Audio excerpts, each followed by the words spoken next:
sentences in future indefinite tense include main verb, which is the first form of the verb, helping verb, which are will and shall, but shall is traditional.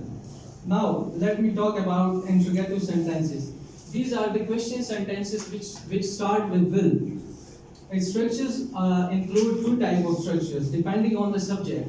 If the subject is I and we, then shall will be used, and the structure becomes shall plus subject plus first form of the verb plus object. And another one is if the object are you, if the subject are you, he, she, they, it, and the name, then will be used. And the structure becomes will plus subject plus first form of the verb plus object. The examples include will you sing a song? क्या आप गाना गाएंगे? She shall we eat mangoes? क्या हम आम खाएंगे? And etc. The gave and sentence.